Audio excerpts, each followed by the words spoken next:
السلام علیکم دوستو، آج کے ولاگ میں خوش آمدید۔ الحمدللہ آج سیکنڈ روزہ بھی خیر و عافیت کے ساتھ ہمارا گزر چکا ہے، اور افطار کے بعد چائے پینے کا تو اپنا ہی مزہ ہوتا ہے، اور جب تک چائے نہ پئیں تو فریشنس نہیں آتی۔ تو جناب چائے پی جا رہی ہے، ساتھ ساتھ کچھ گھر کے کام ہو رہے ہیں۔ کل سنڈے تھا اور بچوں کو اسکول کے لیے تیاری کروانی تھی، تو یونیفارم وغیرہ استری کیے، ساتھ میں سحری کے لیے کچھ یوگرٹ چکن بنایا اپنے ہسبینڈ کی فرمائش پر، تو اس کی ریسیپی بھی یہاں پر آپ کے ساتھ شیئر کر دی ہے۔ بس آپ نے اتنا کوئک اور ایزی چکن ریسیپی ہے نا کہ منٹوں میں تیار ہو جائے گی۔ آپ نے کرنا یہ ہے کہ بس پیازوں کو فرائی کرنا ہے، اور چکن کے اندر یوگرٹ اور تمام بیسکس مسالے اور تھوڑا سا قورمہ مسالہ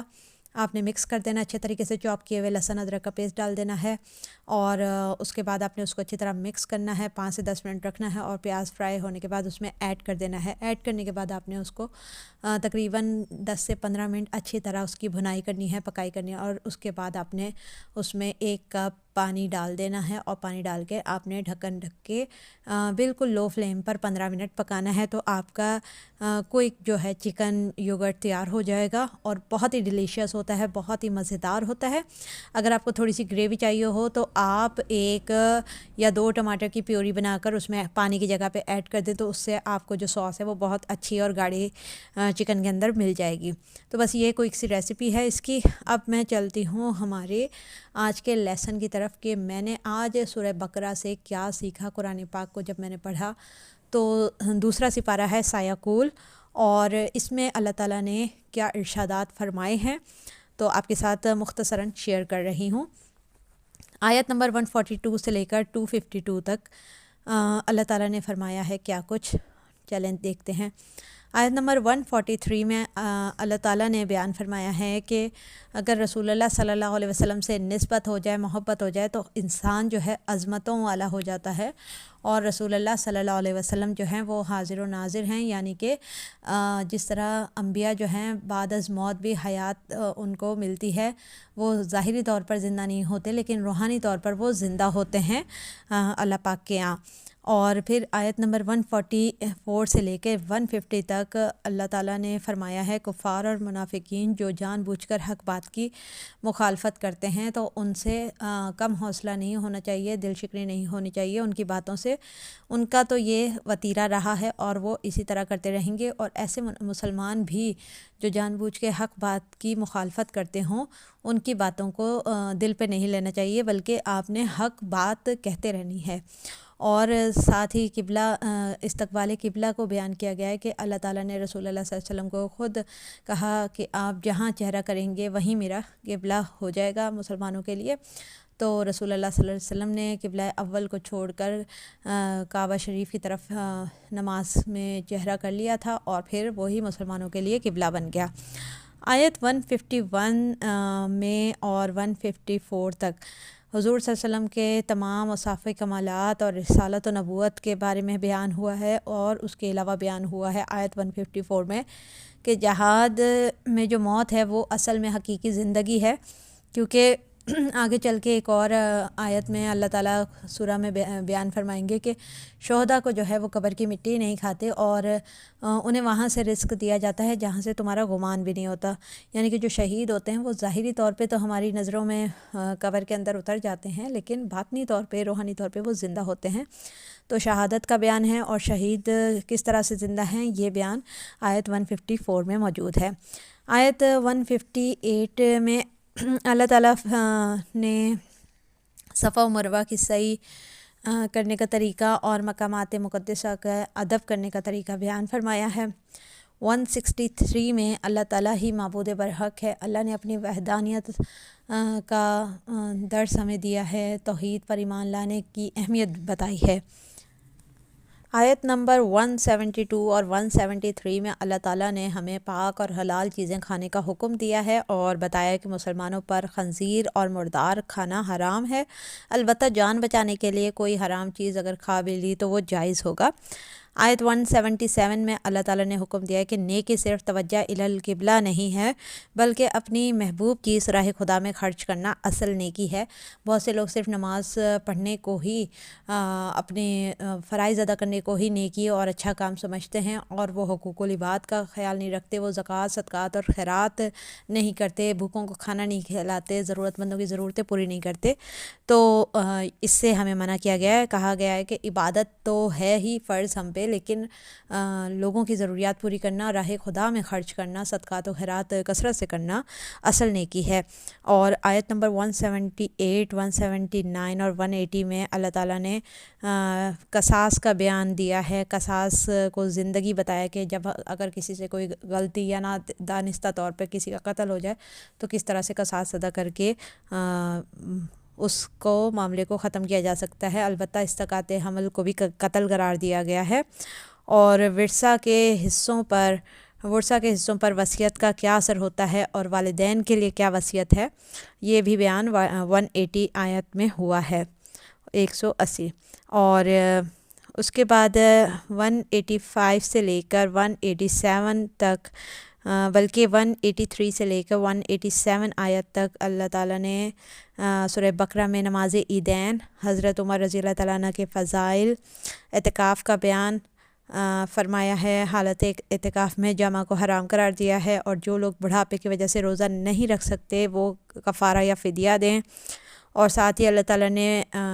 آیت میں بتایا کہ میں بے قراروں کی دعا سنتا ہوں، یا وہ لوگ جو مجھے پکارتے ہیں میں ان کی پکار سنتا ہوں۔ اس لیے جب بھی کوئی مشکل ہو، پریشانی ہو، سچے دل سے خدا پاک کے آگے ہاتھ پھیلا کر دعا مانگی جائے تو وہ ضرور قبول ہوتی ہے۔ آیت 183، 184 میں روزے کا بیان ہے، روزے کی فرضیت ہے، اور ساتھ ہی یہ بتایا گیا ہے کہ مسافر و مریض پر فوراً روزہ فرض نہیں ہے، وہ کچھ عرصے بعد بھی رکھ سکتے ہیں۔ رمضان کی راتوں میں ہم بستری کا ہلال ہونا، روزے کا وقت صبح صادق سے غروب آفتاب تک ہے، یہ سب چیزیں اللہ تعالیٰ نے آیت 183، 184 میں بتا دی ہیں۔ آیت 188 سے 189 تک بیان ہوا ہے کہ باطل طریقوں سے کسی کا مال کھانا حلال نہیں ہے، اور کسی کے مال پہ ناجائز قبضہ کرنا یا رشوت کھانا جو ہے وہ حرام ہے، اور حج کا وقت مقرر ہے۔ جہاد کا بیان ہوا ہے آیت نمبر 190، 193، 195 میں کہ جنگ ان سے کی جائے جو مسلمانوں سے لڑتے ہیں،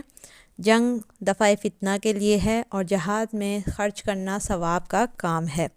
آیت 196، 197، 198 اور 199 میں حج کے بارے میں بیان ہوا ہے، احرام کا بیان ہوا ہے، حج عمرہ ایک ساتھ بیان کرنا، تمتع کا بیان ہے، حرم اور اس کے کفارے اور میسر کا بیان ہے، قربانی اور سر کے بال منڈوانے کا طریقہ اور بال کتروانے کا بیان ہے، عرفات کی حاضری، وقوف مزدلفہ، منی کی حاضری اور اعمال، ان سب کے بارے میں مکمل تفصیل کے ساتھ ان آیات میں بیان کیا گیا ہے۔ آیت نمبر 200 سے لے کر 220 تک جو بیان ہوا ہے جہاد کے بارے میں ہے،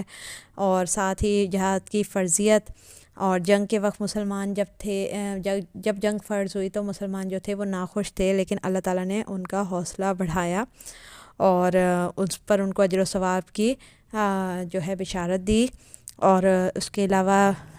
بیت جہاد کے بارے میں بیان ہے، والدین پہ خرچ کرنے کی فضیلت بیان ہوئی ہے، رزق میں کمی بیشی اللہ کی طرف سے ہوتی ہے، اس لیے کبھی بھی پریشان نہیں ہونا چاہیے۔ یہ آیت بھی آیت نمبر 217 ہے۔ اور مرتد،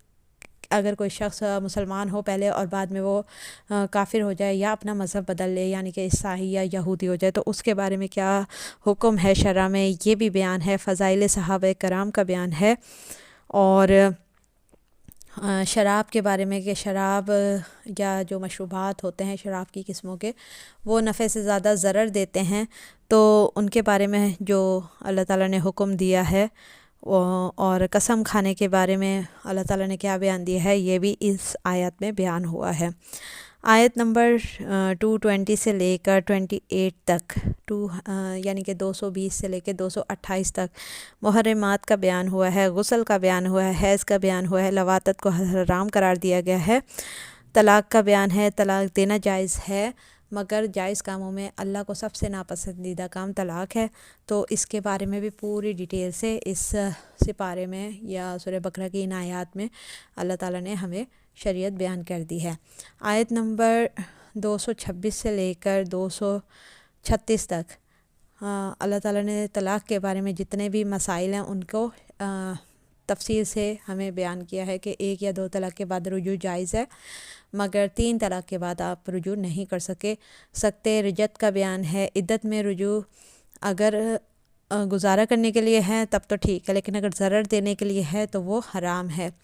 اور 2 طلاقوں کے درمیان اگر رجوع کر لیا جائے تو اسی شوہر سے جو ہے نکاح، تجدید نکاح جو ہوتا ہے وہ جائز ہوتا ہے، اور غیر مدخولہ عورت کو طلاق دینا بھی جائز ہوتا ہے۔ خلا کا بیان بھی ہے، عدت کا بیان ہے، ولی کون ہوتا ہے، ولی کے بارے میں تفصیل سے بیان ہے، مہر کتنا ہونا چاہیے، کیا ہوتا ہے اس کے بارے میں بیان ہے۔ عدت والی عورت یعنی کہ جس کا خاوند مر گیا ہو یا جس کو طلاق ہو گئی ہو تو دوران عدت اس سے منگنی یا رشتہ بھیجنا جائز نہیں ہے۔ نفقے کا بیان ہے، سوگ اور سوگ میں رشتہ کرنا یا خوشی منانا جائز نہیں ہے۔ اولاد کی وجہ سے کسی بھی ماں کو یا باپ کو تکلیف دینا بھی جائز نہیں ہے، جیسا کہ آج کل ہوتا ہے کہ والدین میں علیحدگی ہو گئی اور پھر کسی ایک کو نے بچے کو رکھ لیا اور دوسرے سے ملنے نہ دینا یا اس کو تکلیف دینا، بچے کو تکلیف دے کے باپ کو تکلیف پہنچانا یا ماں کو تکلیف پہنچانا، تو یہ جو ہے نا اسلام میں سخت منع ہے۔ اور جو دائیا کو بچوں کے لیے رکھتے ہیں ان کو اجرت دینا، اور جو مائیں بچوں کو دودھ نہیں پلاتی ہیں یا دودھ چھڑواتی ہیں تو ان کو تکلیف نہ دینے کا حکم دیا گیا ہے۔ آیت نمبر 233 سے 37 سے لے کر اینڈ تک سپارے کے فرائض نماز خوف، نماز کا بیان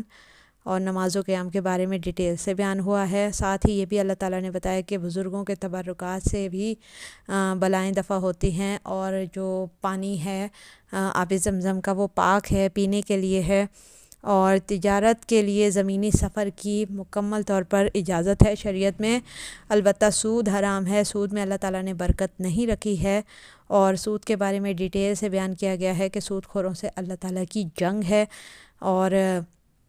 کاروبار میں اللہ تعالیٰ نے برکت رکھی ہے، اور لیکن کاروبار کرتے وقت کتابت کرنا یعنی کہ لکھنا پڑھنا ضروری ہے۔ جو بھی آپ کا کام ہو اس میں آپ نے ایگریمنٹ ضرور کرنا ہے، اور جو اس میں آپ کے گواہن ہوں ان کا عادل یعنی انصاف پسند ہونا بہت ضروری ہے، سچا ہونا ضروری ہے۔ اس کے علاوہ سفر کے دوران آپ کو کس طریقے سے رہنا سہنا چاہیے